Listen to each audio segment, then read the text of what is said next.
Hello, everyone, and welcome back to our Interfaith Explorations. I hope you all had a wonderful Thanksgiving full of gratitude and humility, as it was for me.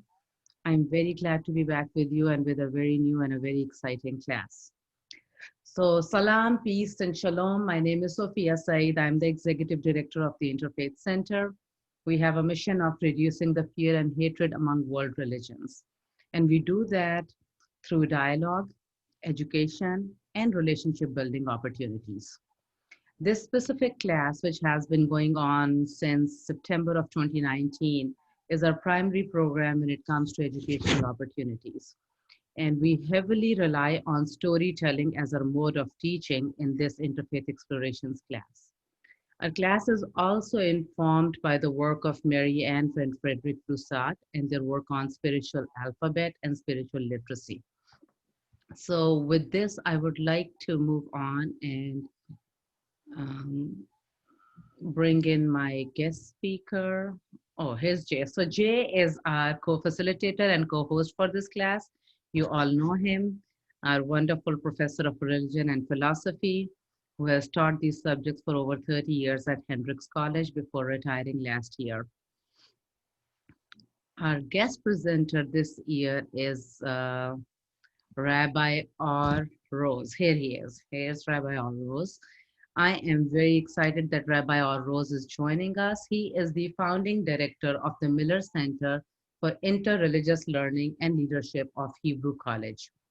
I sent you a brief bio for Rabbi Or Rose. He has taught at several different places and also written and published several different articles and been a part of book writings too. So I hope you get time, if you did not get a time to see that, but I hope you take an opportunity to go and see his work based on what we sent you. So Miller Center has the mission to provide current and future religious and ethical leaders with knowledge and skills that they can serve in religiously diverse society. It's something which is much needed nowadays, and their work is rooted in the cultivation of authentic personal and institutional relationships across lines of difference.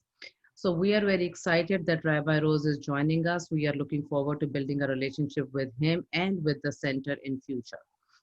So our today's topic is, today's letter is H. If you all remember, we covered H before and we did H for hospitality. Now today we are doing H for humility, and we're bringing a Jewish perspective from the Jewish spiritual tradition through Rabbi. And all I'll say before I hand over to Jay to start the class is that pride and humility both are an essential part of our lives, and each are useful in their own appropriate circumstances. But sometimes when pride becomes a little too much in our lives, the spiritual practice of humility helps us avoid the pitfalls of pride and the pitfalls of arrogance and judgmental ego. So it's a great spiritual practice in my tradition, Islam, religious tradition.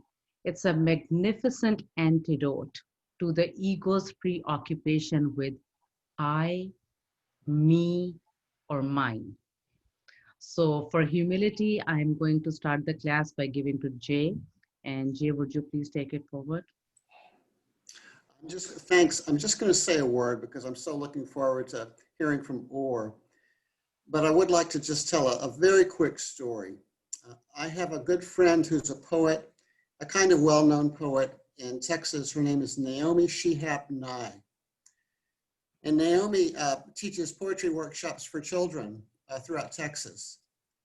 And she went to a school one time to teach a workshop, and a young student came up to her and had looked at her with really big eyes and looked at her, and he said, "Are you famous?"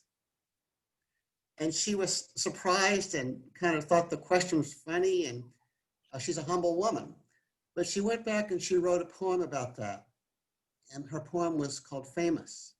And it's got really wonderful lines, but the last two lines were, I want to be famous the way a person is famous that's standing in a grocery line and there's a young child in front of that person and turns back with sticky fingers and waves. I want to be famous because I smiled at that child. I want to be famous because there's an old person crossing the street and needs some help, and I walked up and I helped that person cross the street. I want to be famous the way a buttonhole is famous on a shirt, or famous the way a pulley is on a screen. I want to be famous not because I'm so well known, but because I do what I can do as best I can. And I've always admired Naomi in that poem, in the image of being famous like a buttonhole or famous like a pulley, because you can do the best you do. And you don't puff yourself up. You don't denigrate yourself either. You're one among many, not one over many, but also not one under many. And that to me is part of a humility that's really quite beautiful. I've learned a lot from humility from many religions, but that certainly includes Judaism. And I'm looking forward to hearing from Or now on how you can take us around and through this theme of humility in your way. Or thanks for joining us today. Thank you both for your kind introductions and for setting the table for me, as it were. It's an honor and a pleasure to be with you this afternoon, and I'm going to try and use my time both to share something of my own biography, of my journey into and through interreligious work, and to share a few pieces of sacred text that help to ground and animate my work as a practitioner in this field. So to begin with, appropriately, I want to give thanks to my mother and my father. My mom, Carol, is here with us. And the reason for that is that in my case, this rabbinic apple has not fallen far from the tree. I grew up in Winnipeg, Manitoba, Canada.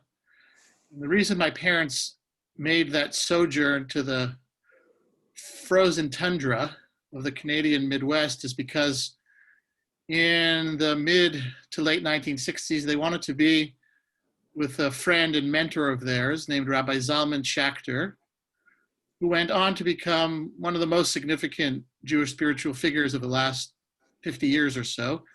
He created something called the Jewish Renewal Movement and was very involved in a whole series of spiritual innovations within Judaism, and was a real model for many, many people, a pioneering model of interreligious engagement. And so under his tutelage, my parents taught me from the youngest of ages that one can be thickly engaged and proud of their spiritual tradition and be in regular conversation and action for the betterment of the world with people from other religious and secular traditions. And so I didn't think it was odd that at one's Shabbat table or at one's Pesach Seder to have guests from different religious, spiritual, and secular traditions. And so some of my earliest religious memories, some of my earliest Jewish memories are in fact interreligious, of having ministers or priests or nuns or healers or poets or musicians at our table. And frankly, I was surprised when I left Winnipeg as a young adult to go to college in the United States and entered into a modern Orthodox Jewish environment where there was a lot of fear about the religious, ethnic, racial other.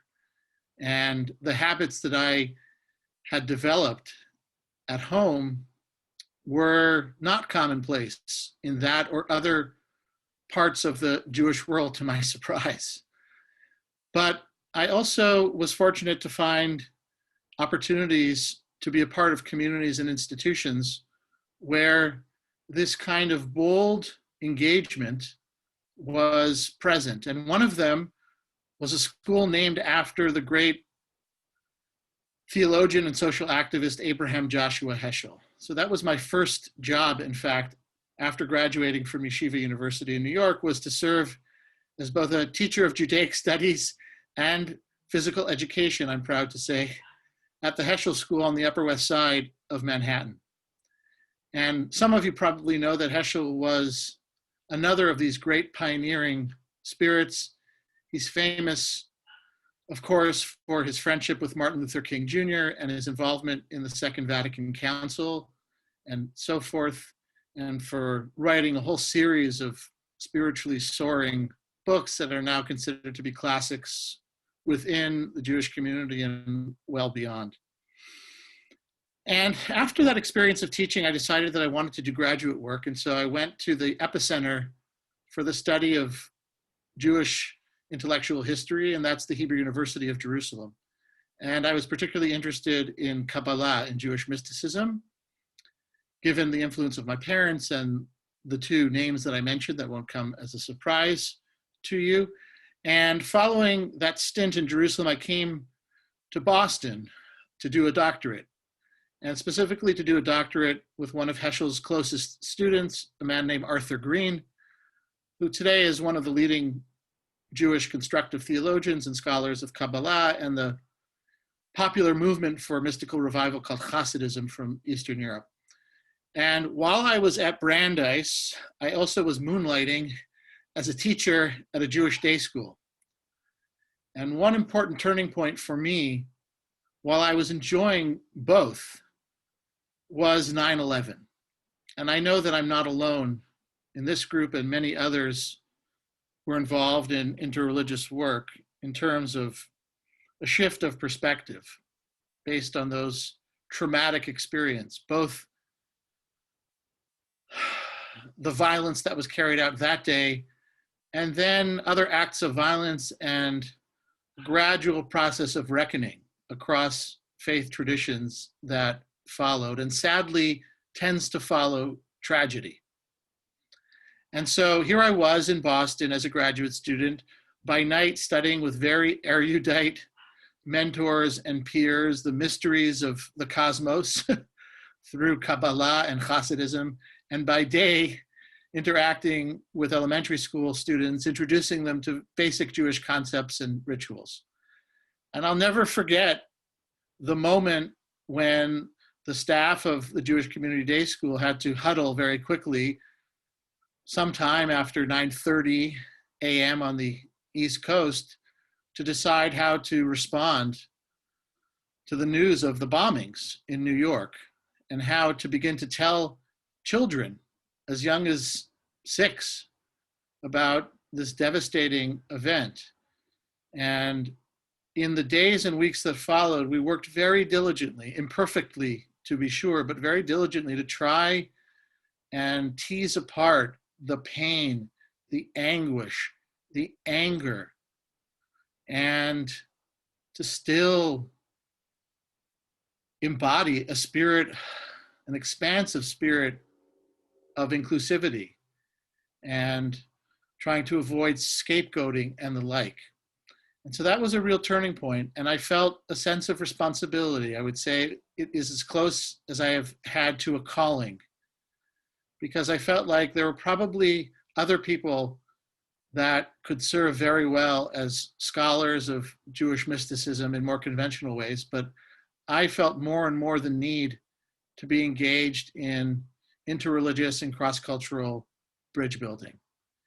And from that time, roughly 20 years ago, I've simply tried to put one foot in front of the other and engage in different ways with people that I respect to try and build community and infrastructure, because to really create a vibrant movement that can be a catalyst for change, as my friend Ibu Patel says, in order to move from a niche to a norm, what we need to do is build the appropriate infrastructure across demographics in this country and well beyond.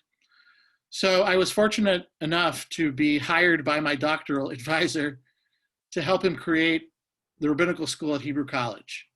and that was 16 years ago. And part of our good fortune was that Hebrew College, which is a much older institution, invited us to create this newfangled pluralistic rabbinical school, inclusive of Jewish students from across the denominations and those that were not affiliated.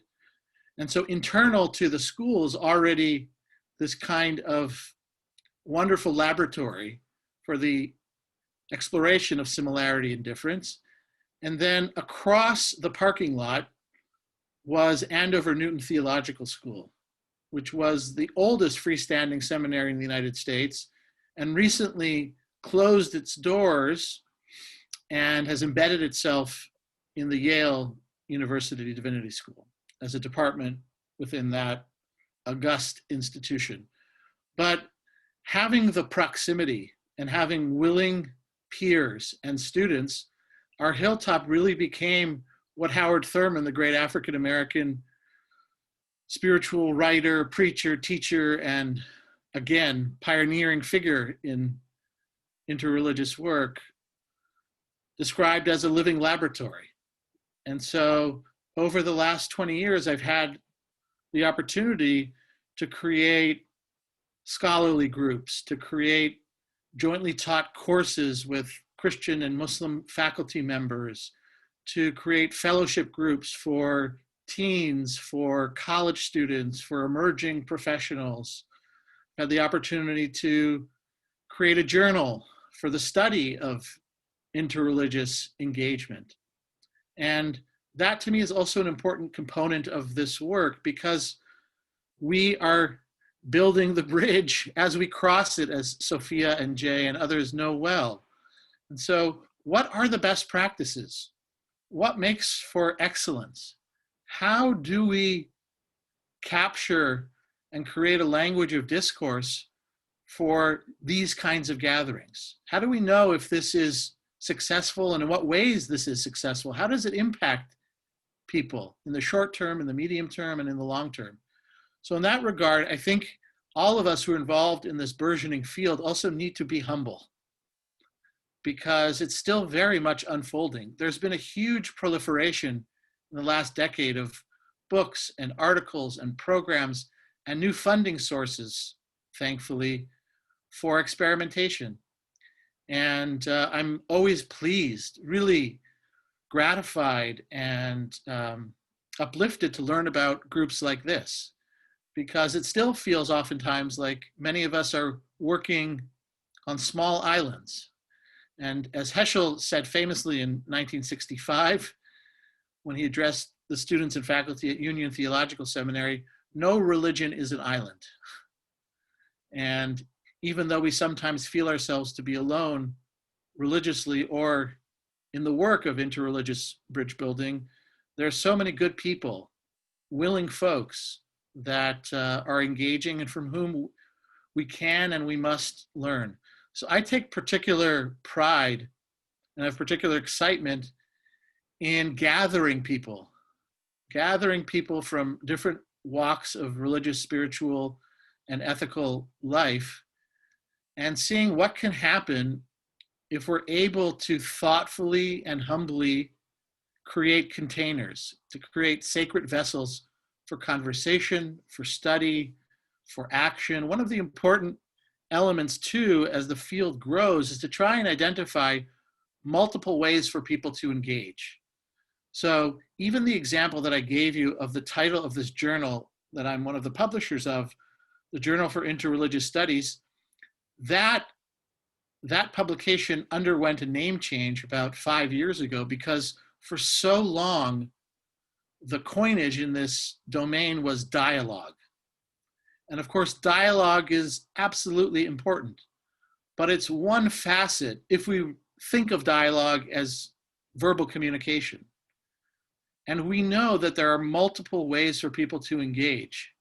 And in fact, as my teacher, Rabbi Zalman Schachter Shalomi, was famous for saying, Western religious traditions tend to be overly verbalized and under-experienced. And so what happens, for example, when we can find ways to sit in silence together, which is a virtue in all of our traditions? What happens when we share shoulder to shoulder or side by side in prayers? What happens when poets or musicians or artists dare to collaborate? What happens when students look at common sacred texts or at different sacred texts? I'll give you one stunning example from my teaching at Andover Newton Theological School. We had a faculty colloquium in which we were studying the story of Moses and Jethro. Jethro, of course, was Moses' father-in-law and was not a part of the Israelite tradition. And yet he played a major role in the leadership formation of Moses. And the Hebrew Bible, one of his cameo appearances that is so important happens just before the Ten Commandments are revealed, as if to say, without the influence of spiritual elders, some within and some without the camp, we weren't prepared as a people for revelation. So it's a wonderful text to study, and we were doing it as Jews and Christians and Unitarian Universalists, all of us connected to this text differently. And one Latinx scholar of the Hebrew Bible from Andover Newton said, the most amazing thing about this morning's conversation is that until today, I always considered myself Moses, and I considered people from other religious traditions to be Jethro. And today, it dawned on me that for most Jews, they identify with Moses and see me in my best moments as a kind of Jethro figure. And it was just an amazing experience of shifting, of decentering, and of seeing a story that one is familiar with in a new light, which could only happen if you engage with other people whose life stories are different than your own. I want to just share with you a few brief pieces of text that anchor and animate my work, because I feel like I'm a person that made the decision to become a rabbi, an educator, a scholar, and an activist in large part because of my theological quest. What is it that God asks of me? How can I respond to that call? And so sacred texts, whether they were written by God, written by humankind, inspired by God, etc., is frankly less important to me. But they are the record of past seekers, in this case from my tradition, who've tried to make sense and meaning and to live a life of Kedusha, of holiness. And so I want to focus on this question of humility for a moment from a series of short snippets that really speak to me. I call them, my pocket Torah. I keep them with me wherever I travel, virtually or physically. So the first text that I want to share with you comes from the tradition of Hasidism, of Eastern European Jewish mystical revival. And the author in this case is a well-known rabbi named Levi Yitzchak of Berdichev, and you see his dates. And this is a part of a sermon, in fact, on Moses' call by God at the burning bush. So this is the great commission of Moses, the greatest of all prophets. And in the context of that sermon, he raises the following point, that is this master from Berdichev, based on a familiar piece from the Psalms. Achat sha'alti me'et Adonai ota avakesh.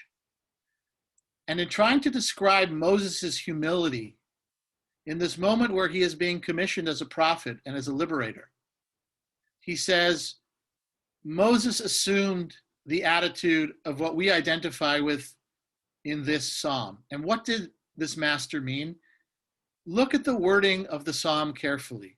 One thing I have asked of Yud He Vav He, that is the divine, this I will ask, to behold the beauty of Yud He Vav He. So this teacher, this Hasidic master, asks an important question. And the questions are usually more important, as we know, than the answers. Although in this case, the answer is a very good one. He says, the reason why the psalmist repeats, "I have asked, this I will ask," is not simply because he is a poet and it's a literary flourish. He says there's a very important lesson here. What the psalmist is saying and what Moses embodied as he humbly came before God at the burning bush was this: I will continuously ask that I recognize that there is still a greater rung of understanding above the current one, and that I might behold God's beauty at a more elevated level. And when I reach this higher plane, that I continue to inquire, knowing that there is no end to the process. So for me, this is a stunning statement about either theological or epistemological humility, to throw around two fanciful terms, which is to say, the psalmist and before him, as this master imagines, Moses, are both saying, yes, my encounter with the divine is crucial and powerful. And in Moses's case, who could imagine something more vivid than stumbling across this burning bush and a voice emerging from it saying, you are the one, you are going to lead, you are a visionary, you are a redeemer. And yet, to hold in one's consciousness that the journey never ends. One thing I ask of God, this I will ask, means I will ask God to have the openness, to have the humility to understand that I never fully understand. That is why the psalmist repeats it. It's not simply a flourish. It's a beautiful statement. There is no end to the process. Even for Moses, the greatest of all prophets in our tradition, we say, Lo kam be'Yisrael keMoshe od. None arose in Israel like Moses. And yet here, Moses and the psalmist, through the lens of this spiritual master in the 18th century, are saying to us, God is always greater. Sophia, I use that term specifically. God is always greater. And that should be our call. So where does that lead me? It leads me to the following two pieces, and then I'd love to engage in conversation with you.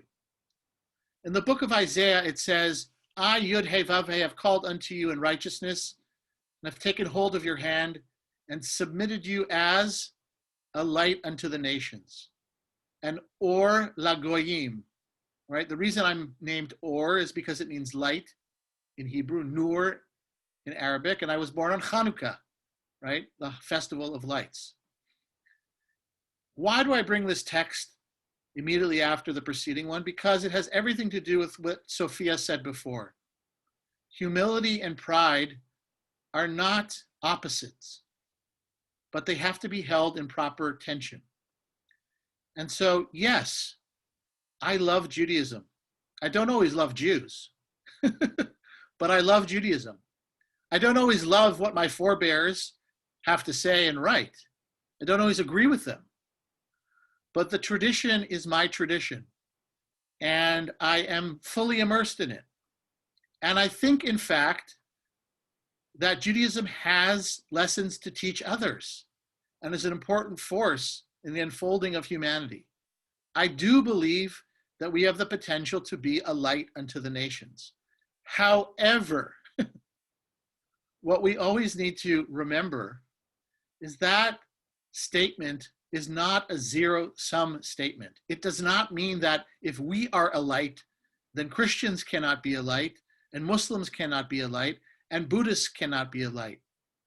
But so often, we feel across our traditions that we must be utterly unique, and oftentimes it's accompanied by a very dangerous dose of triumphalism. And if we're honest with ourselves, that triumphalism has led to untold numbers of acts of violence and death and oppression. And so part of my impetus to be involved in this work, as Sophia said before, you might describe as a negative motivation, which is too many people have fought and killed in the name of God. And there are too many people still who hold the position that at the end of days, some great man, and it's almost always a man, will appear on the scene to tell us that we were right all along and everyone else was wrong. And I simply don't subscribe to that worldview. It doesn't mean that I don't have great pride in Judaism and that I don't think that Judaism has tremendous teachings to offer the world. If everyone were to take seriously some aspect of Shabbat, of the Sabbath, for example, in their own ways, I think that it could be transformational. I think that the Passover Seder, as an example of intergenerational teaching and learning in an embodied way, is a tremendous model. I think that the emphasis on text study and interpretation and rigorous conversation that allows for dialogue and disagreement is something that's a very important part of our contribution to humanity. And at the same time, there is so much to learn from others. And here I come back to Abraham Joshua Heschel. Here is Heschel writing a letter to his dear friend, Martin Luther King Jr.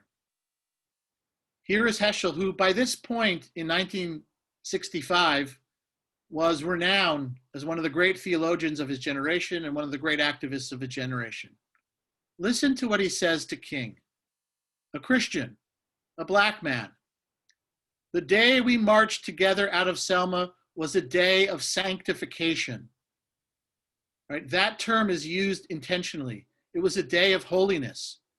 In Hebrew, he would have said it was a day of Kedusha, and it's a reference like one would make to the Sabbath or to Jewish festivals. The day we marched together out of Selma was a day of sanctification. That day, I hope, will never be passed to me. That day will continue to be this day.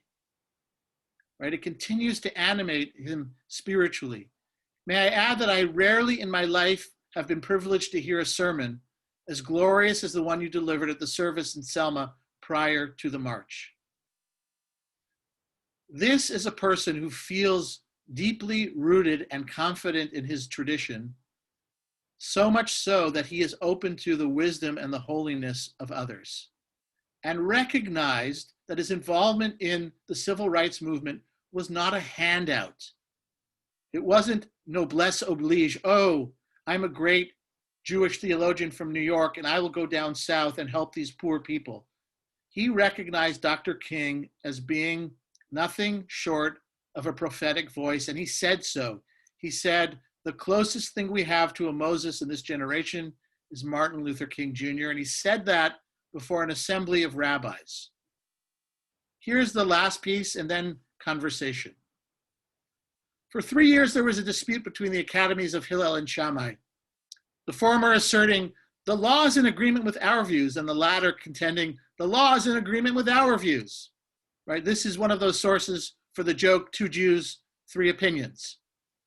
Right? They're arguing, the students of these 2 academies, about halakha, about how to live Jewishly.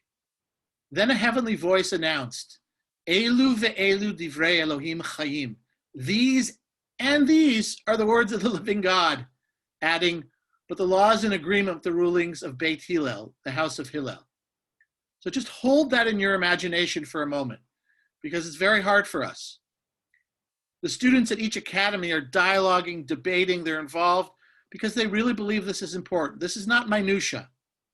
This is not a caricature of the rabbis that you sometimes hear, sadly, from Christians about how the rabbis argued about minute details. This is 2 academies dedicated to trying to create a life of holiness. And how do you embody holiness? Part of that is creating rules and regulations for how you interact with each other, both publicly and privately.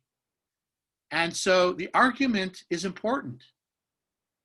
And then a voice announces, these and these are both words of the living God. Right? God is a God, the rabbis are saying, who can contain a wholeness which none of us can hold. God somehow understands that there are truths in many academies, and I would expand in many traditions. We can't hold all of them simultaneously. And so we need to be particular and specific, and therefore limited. But listen to what comes next. Since both are the words of the living God, what entitled the members of the house of Hillel to have the law fixed according to their rulings? Right? After all, if both are true in some measure, why not the students of Shammai? The answer is because they were kindly and modest.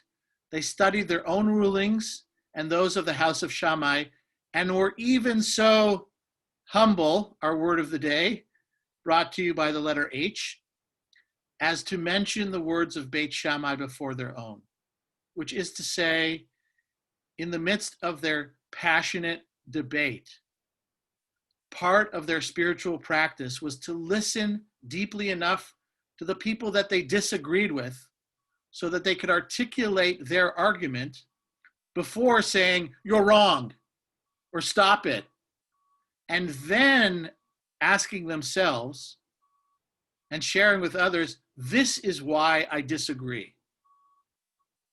Imagine a world in which we did this more regularly and that these virtues, what we call in Hebrew midot, were present.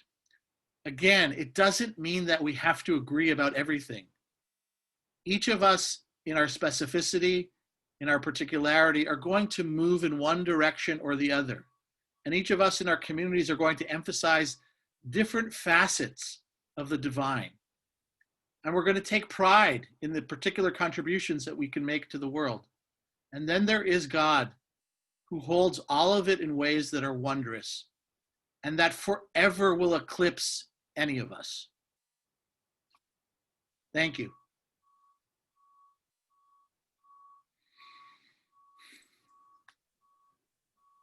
Thank you, Or, so much. And what we want to do now is to open it up for discussion and questions. And if it's all right, I'll begin with one, but it'll be brief.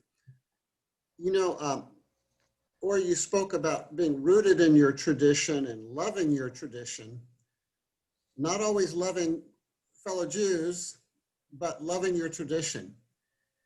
And I hear Muslims say the same thing, I love my tradition. And Christians say the same thing, I love my tradition.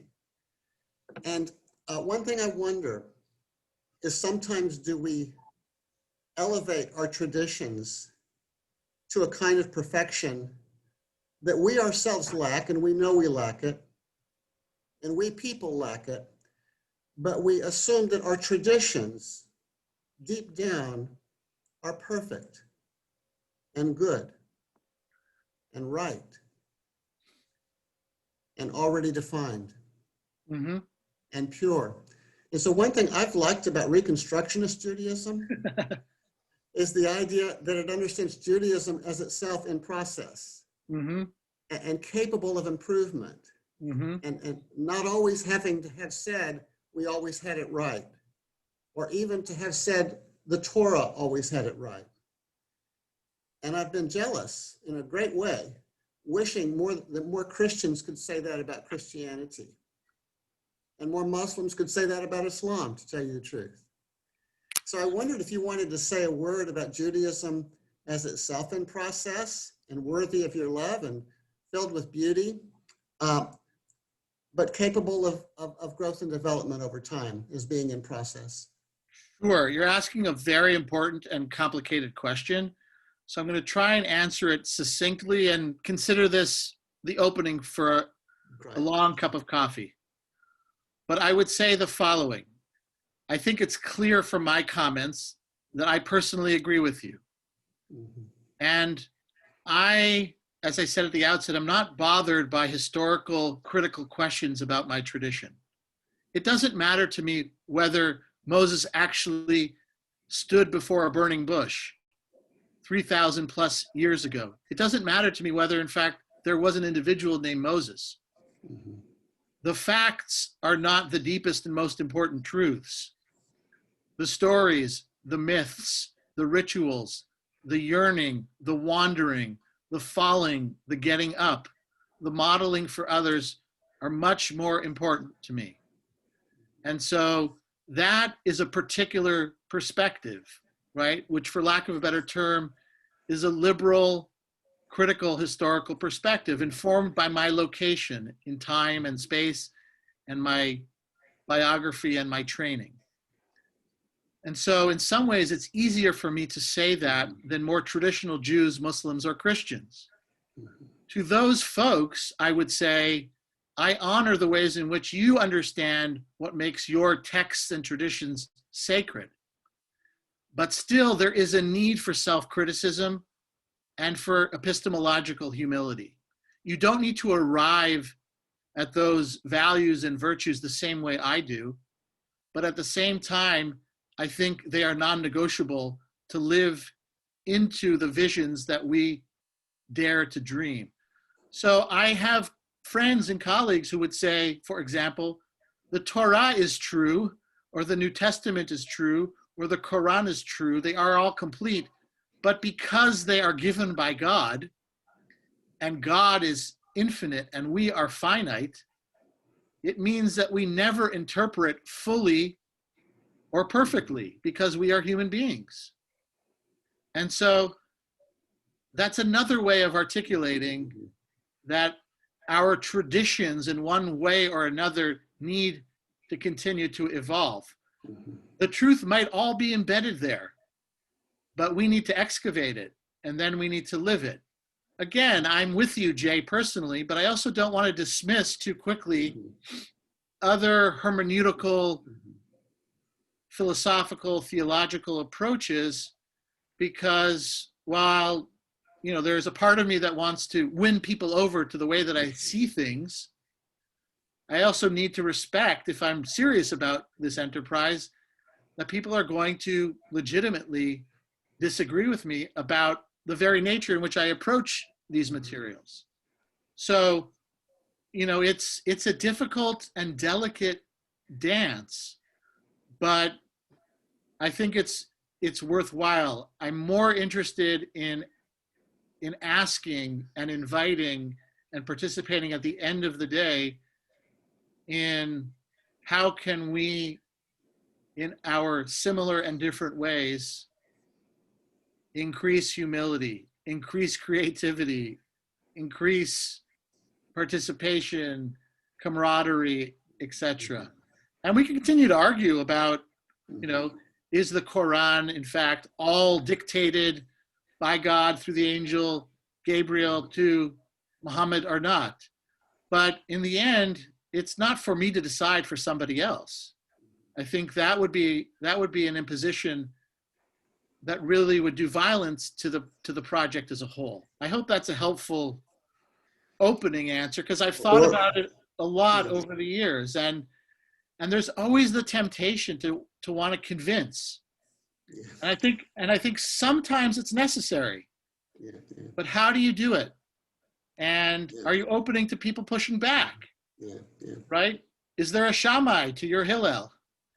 And as you're doing it, are you acting in ways that Hillel would be proud of? I often say, when I describe my approach, to this work, I say, I feel like I stand in the footsteps of Hillel, whoever he was, right? And again, I don't care whether there was one Hillel or this was an actual event that took place, but the story is so powerful that it lives on for generations, right?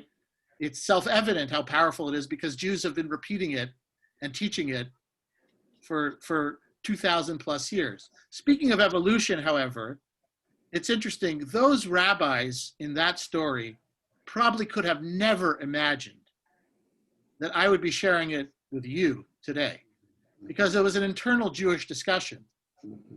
The fact that I'm extrapolating and saying this is true not only of arguments, conversations, passionate engagement within my tradition, but across traditions, is an example of a creative move. And I'm aware of that. They weren't expecting, Tina or Jay or Sophia to be at the table. But that's okay, because they were incredibly creative in the ways in which they interpreted Torah, and they beckon us to do the same. Or that was a great cup of coffee. And I appreciate it very much. And that was so full of things to think about. Let's open it up now for anybody, ask any question or make any comment that you want to make. And it can be a comment as well as a question. Meg? Oh, I have several. First of all, that was a great presentation. I am one of your people. I do a lot of studying, learning, you name it.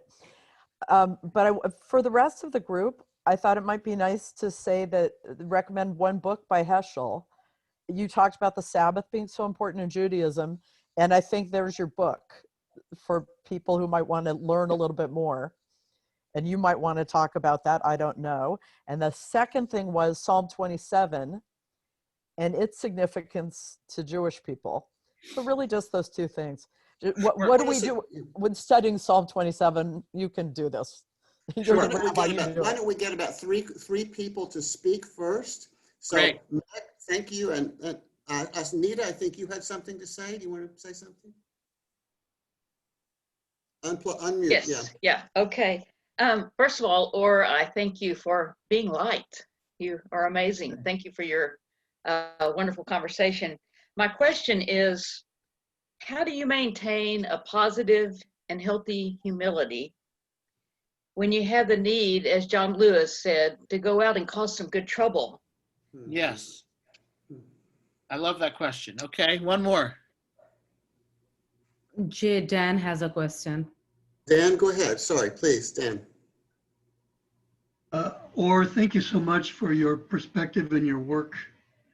As you were describing your engagement in the mystical aspects of your tradition, I thought about the Pew Foundation and the survey work it's been doing over decades that documents the trends of fewer and fewer proportion of the population feeling religious. On the other hand, a larger and larger proportion of the population feeling spiritual. And in conversation with leaders of other faith communities, there's a common concern about the dwindling membership and the aging membership. And I wonder if you feel that there's something about the mystical tradition that if we focused more on the spiritual aspects of our faith rather than the religious aspects of our faith, even our religious institutions may become more revitalized. Do you have any thoughts about that? Or we have about 12 minutes, so know that's the timing. So I bet we can take three more, but go for these three now, if you will. Okay, so regarding Heschel, yes, his little book, The Sabbath, is a classic. It's a beautiful kind of love song to Shabbat, to the Sabbath.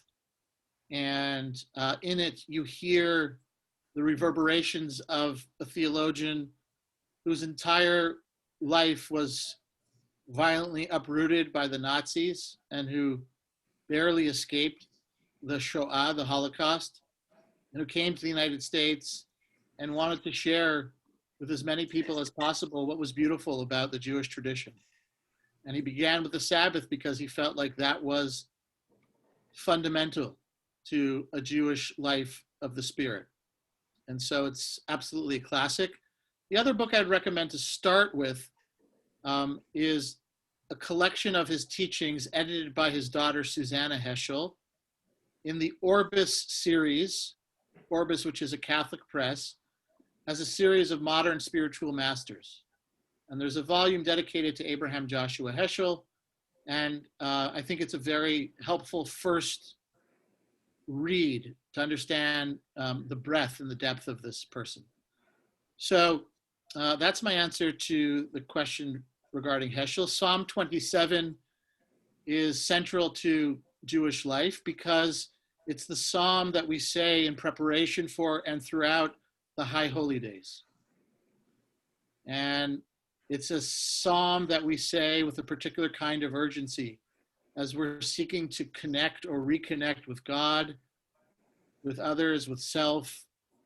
Achat sha'alti me'et Hashem, right? This I asked and I ask it again and again. And There are different reasons why we say it, but fundamentally it's about seeking, connecting, and being in the presence of the divine at a liminal time when the seasons change and when the Jewish year begins. The second question was about the issue of John Lewis-like spirit. And yes, the answer is we have to make good trouble. There are times and places where we have to stand over against. But even in those situations, do we remember that everyone that we engage with is created in the image of the divine?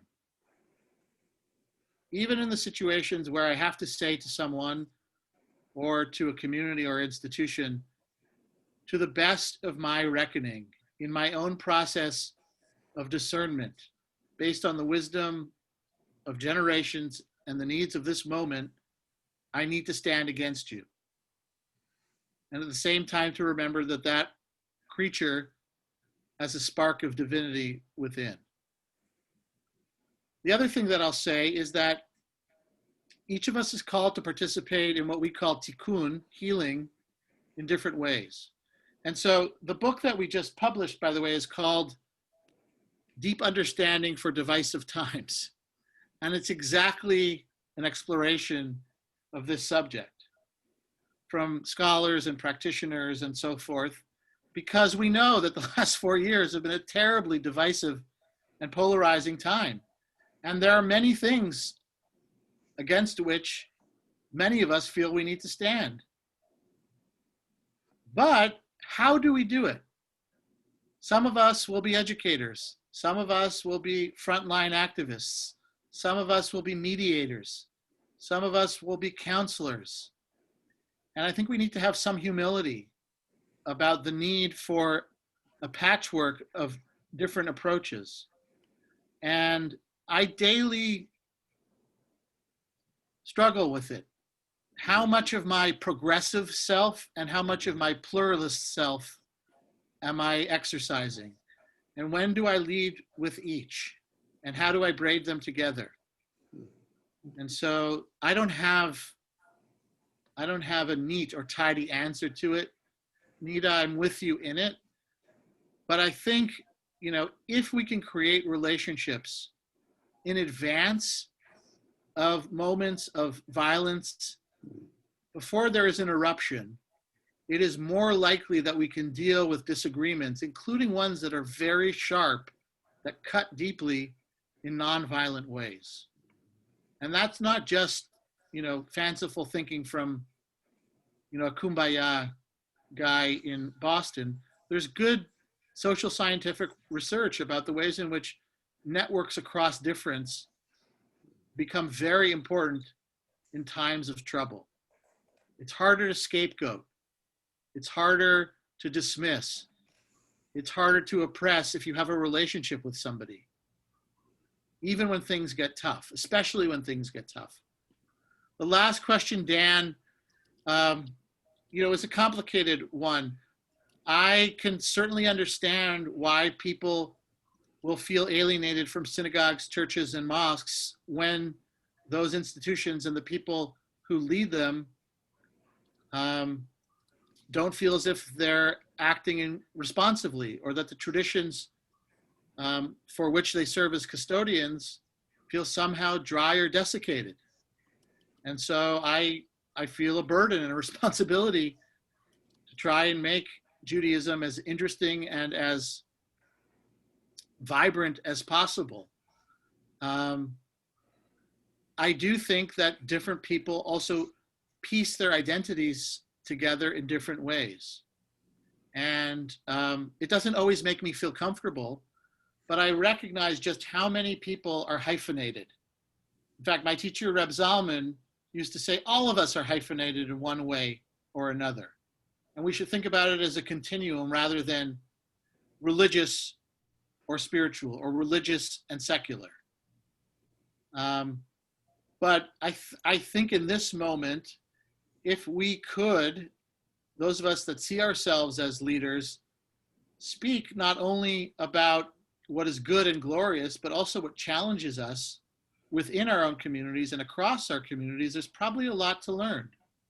You know, what has Sophia learned about youth in the Muslim community, right, who may be disaffected? What have I learned about it? What am I struggling with? What are some best practices? Again, the specifics don't need to be the same. One of my most enjoyable teaching experiences was 2 years ago, co-teaching a course on parenting that I taught at a mosque with a Muslim colleague of mine who was a coach, right? That was her job. And so we came together around a purpose, and because, you know, we both felt like we were flailing most of the time as parents. And so it was a fascinating group of people that were, you know, learning from each of our particular traditions, and then learning from popular psychology, from sociology, and just sharing some tricks of the trade, particularly as two minority groups trying to work on this question of of continuity and innovation, you know, when our numbers pale in comparison to Christians, and living in a country that still, whether explicitly or implicitly, is very Christian. Or thank you so much. And I think that we need to have you back. I would be honored. Because we're getting started in a great way. And I want to turn it over to Sophia now to bring us to a close. We have about 2 minutes, I think, or 3 minutes. Yeah, Sophia. let's take 1 minute to quickly take a question from Annabelle before I bring it to a close. Okay. Annabelle, would you please unmute yourself? Okay. Hang on. Yeah, we can hear you now. Okay, you're muted again. Annabelle? Okay. I'm here. Okay. Okay. Sorry about that. I know that took 1 minute.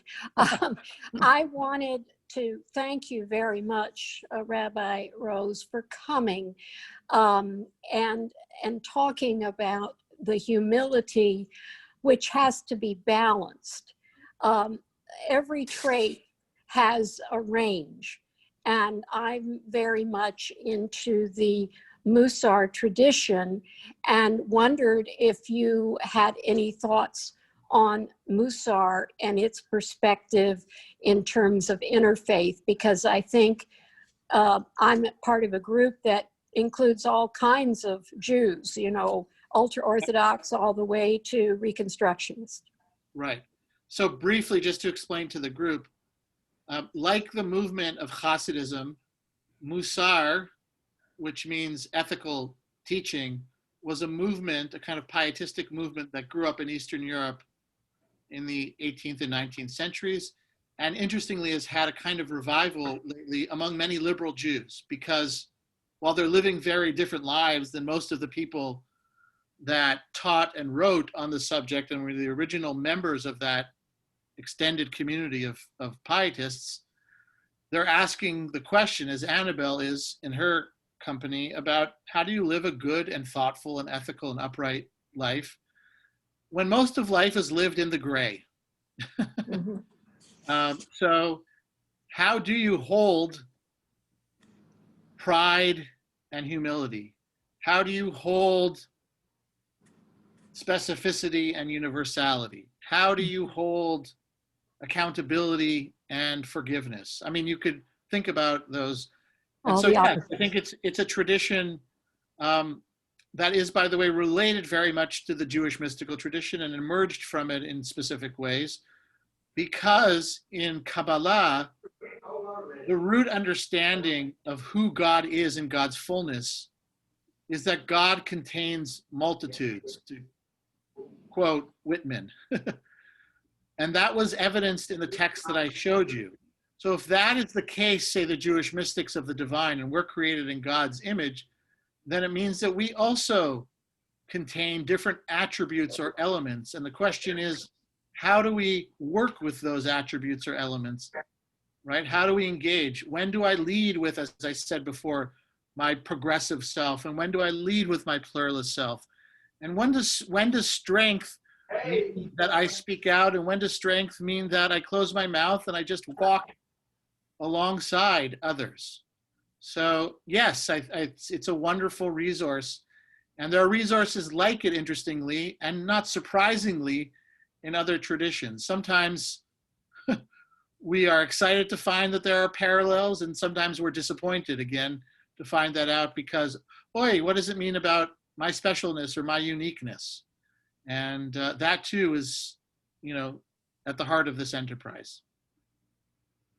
Thank you so much, Rabbi Or Rose. Our time was very short, but you gave us a lot to think about and reflect upon. And specifically to when you talked about humility as it is needed, not only to deepen our own traditional belief system, but also to help us work with others, other diverse traditions. I believe the spiritual journey of seeker is truly an adventure into the depths of human heart, whose ultimate purpose is to love. And the work of the spiritual seeker is to expand our hearts and our souls, whose one end we see great pride, and at the other end we see great humility. So you helped us think about humility in ways that I didn't know about before. So thank you so much for being here. Thank you so much for your time. I would like to go back to my Persian poets that I always refer to and close my class on them. Our Sufi poets teaches us that in devotion or in love, you can never humble yourself too much. As we read the poetry of Rumi or Jami or Hafiz, they show us they show us the humble side of a seeker and how much we can humble ourselves in front of the divine beloved. For example, they call themselves dust at the feet of the beloved, or the droplet of the water that the divine or the beloved drinks. So, or worship the ideal that the love is the highest form of worship for them, and it's never humility or humiliation. Spiritual journey is truly to experience the wonderful and the mysterious. And for me, humility has helped me open my heart towards divine. So I can receive from divine, and also I can give in ways that I can never be able to give otherwise, or I can love in ways that I cannot love otherwise. So let's close on these words from Hafiz on love, which I have, and I've shared this poem with you all before, in which the earth talks to the sun and says, even after all this time, the sun never says to the earth, you owe me. Mhm. Look, look what happens with a love like that. It lights the whole sky. So that's what we can do with a love like that. Thank you so much all for joining. Salam, peace, shalom. I will see you all next Wednesday. Thank you.